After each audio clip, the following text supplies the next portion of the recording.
ਸਤਿ ਸ਼੍ਰੀ ਅਕਾਲ ਦੋਸਤੋ, ਮੈਂ ਤੁਹਾਡਾ ਸਭ ਦਾ ਆਪਣੇ YouTube ਚੈਨਲ ਤੇ ਬਹੁਤ-ਬਹੁਤ ਸਵਾਗਤ ਕਰਦਾ ਹਾਂ। ਦੋਸਤੋ, ਅਸੀਂ ਅੱਜ ਦੀ ਇਸ ਵੀਡੀਓ ਦੇ ਵਿੱਚ ਓਮਸ ਲਾ ਦੇ ਬਾਰੇ ਡਿਸਕਸ ਕਰਾਂਗੇ। ਓਮਸ ਲਾ ਕੀ ਹੈ ਔਰ ਓਮਸ ਲਾ ਦਾ ਜੋ ਕਿ ਬੇਸਿਕ ਪ੍ਰਿੰਸੀਪਲ ਹੈ। ਸਭ ਤੋਂ ਪਹਿਲਾਂ ਅਸੀਂ ਦੇਖ ਸਕਦੇ ਹਾਂ ਸਕਰੀਨ ਦੇ ਵਿੱਚ voltage across a conductor is directly proportional to the current flowing through it. कि जी वोल्टेज है वो directly proportional to current flowing through it. ਜਦੋਂ ਕਿਸੇ ਕੰਡਕਟਰ ਦੇ ਵਿੱਚ ਅਸੀਂ ਵੋਲਟੇਜ ਅਪਲਾਈ ਕਰਦੇ ਹਾਂ ਤਾਂ ਉਸ ਦੇ ਵਿੱਚ ਕਰੰਟ ਫਲੋ ਹੁੰਦਾ ਹੈ, ਤਾਂ ਉਹ ਜੋ ਕਰੰਟ ਹੈ ਉਹ ਡਾਇਰੈਕਟਲੀ ਪ੍ਰਪੋਰਸ਼ਨਲ ਹੁੰਦਾ ਹੈ ਵੋਲਟੇਜ ਦੇ। ਡਾਇਰੈਕਟਲੀ ਪ੍ਰਪੋਰਸ਼ਨਲ ਦਾ ਮੀਨਸ ਹੈ ਕਿ ਅਗਰ ਵੋਲਟੇਜ ਜ਼ਿਆਦਾ ਹੋਏਗੀ ਤਾਂ ਕਰੰਟ ਵੀ ਜ਼ਿਆਦਾ ਹੋਏਗਾ, ਵੋਲਟੇਜ ਘੱਟ ਹੋਏਗੀ तो करंट भी घट होएगा। ये साइन के नाल असीं डिनोट करते हैं प्रोपोर्शनैलिटी का साइन है जी है। और जिस दे विच नाल दस्सिया गया है कि provided all physical condition and temperature remain constant. उसकी जो फिजिकल कंडीशन टैंपरेचर ये कॉन्सटेंट होएगा तो ओम्स ला एप्लीकेबल है। ये तुसी स्क्रीन ते देख सकते हो, ये साडे कोल कंडक्टर है। तो जो कंडक्टर नूं असीं वोल्टेज अपलाइड करते हैं या पोटेंशियल डिफरेंस अपलाइड करते हैं तो इस दे विच करंट फ्लो होंदा है। और voltage is directly proportional to current. और ये प्रपोर्शनैलिटी का साइन है, इनू असीं प्रपोर्शनल कहने हैं। प्रपोर्शनल का मीनस है कि अगर वोल्टेज ज़्यादा है तो करंट भी ज़्यादा होएगा, वोल्टेज घट होएगी तो करंट भी घट है, प्रपोर्शनल। और जो असी प्रपोर्शनैलिटी का साइन खत्म करते हैं तो साढ़े को प्रपोर्शनैलिटी की साइन की जगह तो साढ़े को आ जाते आर आई, जिन्होंने असी इस लिख देना V is equal to I R. और जोड़ा आर है ये डिनोट करता है प्रपोर्शनैलिटी ऑफ द कॉन्सटेंट। ये प्रपोर्शनैलिटी जी प्रपोर्शनैलिटी ऑफ द कॉन्सटेंट असी कहने आर नूं, तो ये साढ़े को बन जाता है V is equal to I R. और जो असी इस दे विच करंट की वैल्यू कढ़ लैंदे तो करंट की वैल्यू साढ़े को आ जाती है वी वोल्टेज, वी आ गया वोल्टेज बाई आर, आर की आ गया जी रजिस्टेंस। तो ओम्स ला जिहड़ा सानू ये दसदा है कि जो वोल्टेज इज इक्वल टू होंदी है आई आर। आर इस दे विच रजिस्टेंस है, आई करंट है तो वी आ गया जी वोल्टेज। ये ओम्स ला दसदा है भी voltage equal to I R. तो ये इस ट्रायंगल के राही असी इस दे जो बाकी फार्मूले है असी कैलकुलेट कर सकते हैं। जिमें तुसी देख सकते हो ये जो ट्रायंगल है जिस दे विच वोल्टेज है, एक करंट है तो रजिस्टेंस है। अगर असी वोल्टेज नो अगर असी हाइड करते हैं, मीनस अगर वोल्टेज की वैल्यू निकालने तो तुसी देख सकते हो अगर असीं वोल्टेज की वैल्यू निकालनी है तो वोल्टेज किससे इक्वल आ गई साढ़े कोल, ये आ जाएगी आई आर दे इक्वल। अगर असीं इस दे विच आर की वैल्यू कढ़नी है, आर की वैल्यू कढ़नी है तो वोल्टेज साढ़े को आ जाएगी वी बाई आई। और अगर असीं आई की वैल्यू कैलकुलेट करनी है तो आई की वैल्यू आ जाएगी साढ़े कोल वोल्टेज बाय रजिस्टेंस। तो इस तरह असीं वोल्टेज की वैल्यू कैलकुलेट कर सकते हैं, आर की वैल्यू कैलकुलेट कर सकते हैं और आई की वैल्यू कैलकुलेट कर सकते हैं अकॉर्डिंग टू ओम्स ला। इनू असीं एक एग्जाम्पल के नाल भी समझ सकते हैं। जिस तरह सपोज करो कि साढ़े ये तुसीं देख सकते हो स्क्रीन पर कि एक सर्किट है जिस दे विच रजिस्टेंस 10 ओम की है तो जी वोल्टेज है वो 200 वोल्ट की है। तो रजिस्टेंस आ गई जी 10 ओम की, तो वोल्टेज कितनी आ गई जी 200 वोल्ट। तो असीं करंट कैलकुलेट करना है। ओम्स ला जिहड़ा सानू दसदा है, ओम्स ला सानू रिलेशन दिंदा है voltage is equal to I R. और जो असी आई की वैल्यू कढ़ांगे तो आ जाएगा वोल्टेज बाय आर। तो वोल्टेज की वैल्यू साढ़े को 200 है, आर की वैल्यू साढ़े को 10 है। जो असी इसकी कैलकुलेशन करांगे तो साढ़े को करंट कितना आ जाएगा जी 20 अंपेयर। तो इस तरह ओम्स ला असी यूज़ करके साढ़े को ओम्स ला दे विच 3 चीज़ां आ गई, एक वोल्टेज करंट तो रजिस्टेंस। तिन्नां विचों कोई 2 वैल्यू का सानू पता है तो असी थर्ड वैल्यू जिहड़ी है कैलकुलेट कर सकते हैं। और इस दे नाल ही है कि अगर द सेम वे अगर साढ़े कोल एवब ये जिहड़ा असी न्यूमेरिकल कीता है इस दे विच अगर असी आर कैलकुलेट करना है तो असी आर भी कैलकुलेट कर सकते हैं। हुण साडे कोल करंट आ गया 20 एम्पीयर तो वोल्टेज साडे कोल आ गई 200 वोल्ट। क्वेश्चन सेम ही है, सिर्फ करंट की वैल्यू 20 एम्पीयर आई है। तो फिर जो फार्मूला आ जाएगा साडे कोल ओम्स ला दसदा है V is equal to I R, और जो असी आर की वैल्यू कैलकुलेट करांगे तो V बाई आई आ जाएगा। और वोल्टेज 200 है तो इन्हूं 20 के नाल जो असी डिवाइड करांगे तो साडे कोल ये आ जाएगा जी, जो रजिस्टेंस है वो कितनी आ गई जी 10 ओम रजिस्टेंस आ गई। उस तो बाद आ गई जी रजिस्टेंस। अगर असी रजिस्टेंस की गल करिए तो रजिस्टेंस की चीज़ है, opposition offered by the conductor to the flow of electric current, उन्होंने असी रजिस्टेंस कहने हैं। ਜਦੋਂ भी किसी कंडक्टर ਨੂੰ ਅਸੀਂ वोल्टेज अप्लाइड करते हैं तो उस दे विच फ्री इलैक्ट्रॉन्स मूव होंदे है, और फ्री इलैक्ट्रॉन्स ਨੂੰ जो फोर्स ਜਿਹੜੀ अपोज करती है उन्होंने असी कहने हैं resistance. Opposition offered by the conductor to the flow of electric current. Electric current का जो फ्लो है उस दे विच जो ओपोजिशन आंदी है उन्होंने असी कहने जी रजिस्टेंस। अगर ये इलैक्ट्रॉन्स है, फ्री इलैक्ट्रॉन्स है, सो इस जी रुकावट आएगी उन्होंने असी कह दें जी रजिस्टेंस है। और रजिस्टेंस को असी मेजर करते हैं, इसका जो यूनिट है वो है जी ओम। और इनू असी अगर मेजर करना है तो ये आ जाएगा इसकी जो रेशियो ऑफ पोटेंशियल डिफरेंस जिन्हों असी कहने voltage across the end of conductor किसी कंडक्टर दे end to the current I flowing through it. तो यह रजिस्टेंस असी इस तरीके नाल कैलकुलेट कर सकते हैं वोल्टेज बाय करंट।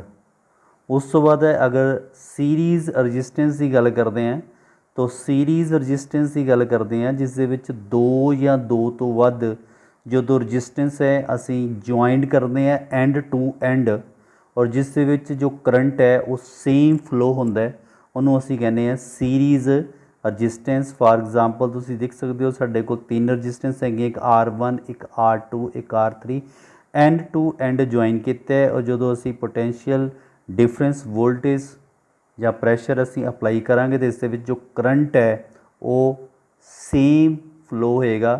तो इस तरह असी इसकी जो कैलकुलेशन है कर सकते हैं। तो इस जो करंट है वो सेम फ्लो होएगा, और जो वोल्टेज है वो V1 they R1 they cross जो वोल्टेज V1 आ जाएगी, R2 they cross voltage V2 आ जाएगी, और R3 दे क्रॉस जो वोल्टेज है वो V3 आ जाएगी। कहने का मीन्स कि जो वोल्टेज है वो डिवाइड होएगी और करंट है सेम रहेगा। सीरीज़ सर्किट दे विच सानू यही चीज़ दसदी है कि जिस दे विच करंट सेम रहिंदा है और वोल्टेज जो है डिवाइड हो जाती है। जिस तरह इह दस्सिया कि I V the current flowing through the each resistance, और सेम ही जो be voltage to be the potential difference across the combination of V1 V2 V3 with the potential across the resistance R1 R2 ते R3। तो जो voltage है जो total voltage है वो किससे इक्वल हो जानी है V1 प्लस V2 ते प्लस V3। ये टोटल वोल्टेज आ जाएगी अकॉर्डिंग टू अगर ओम्स ला की गल करते हैं तो इस दे विच V1 किससे इक्वल आ जाएगा IR, क्योंकि I इस दे विच जो करंट है वो सेम फ्लो हो रहा है।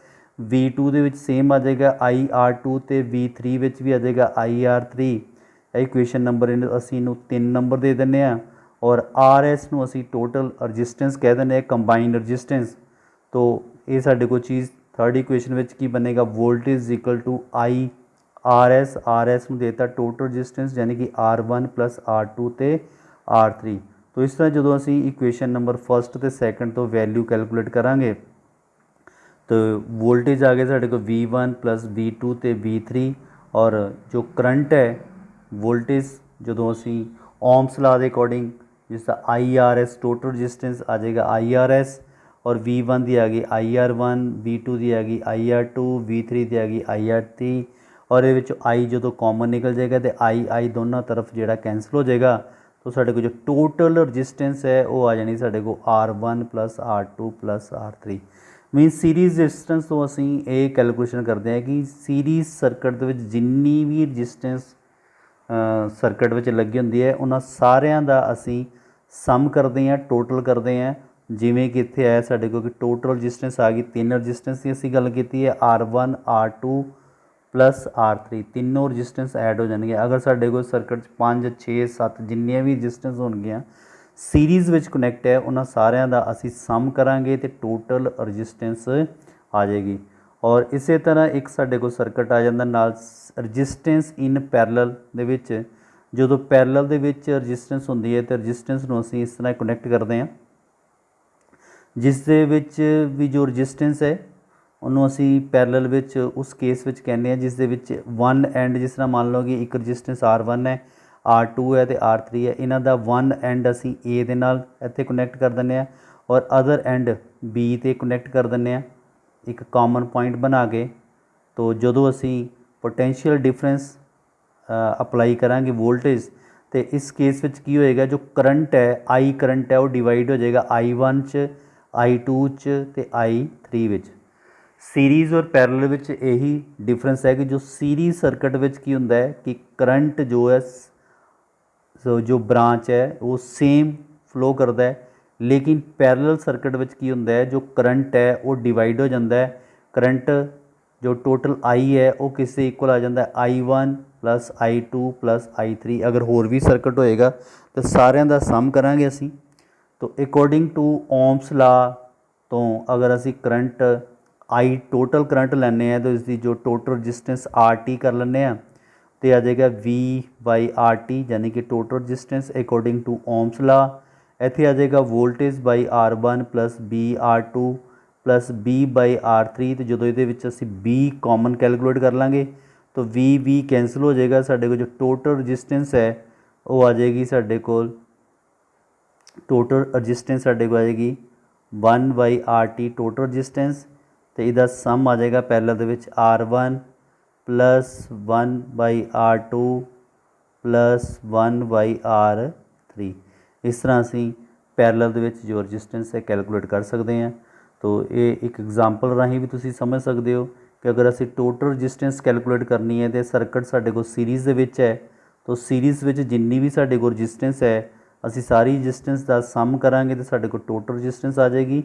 ये आ गया 5 ओम 8 ओम तो 12 ओम, तो टोटल कितना आ गया जी, ये बन जाएगा साढ़े को जी 25 ओम।